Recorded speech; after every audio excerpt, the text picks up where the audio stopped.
Welcome to house of Adhya.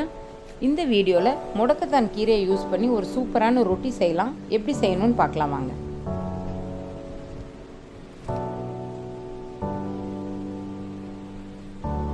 ஒரு பவுலில் 2 பெரிய வெங்காயம் நல்லா பொடியை நறுக்கி எடுத்துக்கோங்க. 2 பச்சை மிளகா அதையும் ஃபைனாக சாப் பண்ணி ஆட் பண்ணிக்கலாம். ஒரு 1/4 கப் கொத்தமல்லி இலை, 1 டீஸ்பூன் ஜீரகம், இதெல்லாம் போட்டு மிக்ஸ் பண்ணி வச்சுட்டு முக்கியமான இன்க்ரீடியன்ட் முடக்கத்தான் கீரை நல்லா ஒரு கைப்பிடி அளவு எடுத்து இலையெல்லாம் எடுத்து க்ளீன் பண்ணி நல்லா கழுவிட்டு மிக்ஸி ஜாரில் அதை அப்படியே ஆட் பண்ணி நல்லா ஒரு ஃபைன் பேஸ்ட்டாக அரைச்சிக்கலாம்.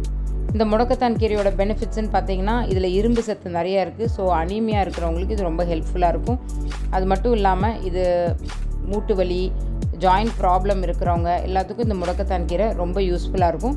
இந்த மாதிரி நல்ல பேஸ்ட்டாக அரைக்கும்போது நல்லா வலுவலுன்னு வந்துடும். அது கூட தேவையான அளவு உப்பு சேர்த்துட்டு ஒரு 2 கப் அளவு கோதுமை மாவு நான் ஆட் பண்ணியிருக்கேன். ஆட் பண்ணிவிட்டு கொஞ்சமாக தண்ணி ஆட் பண்ணுங்கள். தண்ணி கீரை இருக்கிறனால உங்களுக்கு தண்ணி நிறைய தேவைப்படாது. தண்ணி அளவாக போட்டுட்டு நல்லா மிக்ஸ் பண்ணிங்கன்னா ஒரு சூப்பரான டோ ரெடி ஆயிரும். நல்ல ஸ்டிக்கியான டோவாக பண்ணிங்கன்னா உங்களுக்கு ரொட்டி நல்லா சாஃப்டாகவும் வரும்.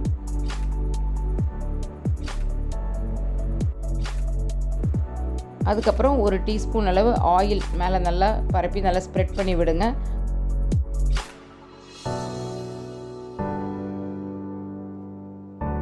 ஒரு 10 நிமிஷம் மூடி வச்சிங்கன்னா டோ உங்களுக்கு நல்லா சூப்பராக சாஃப்டாக ரெடி ஆயிரும்.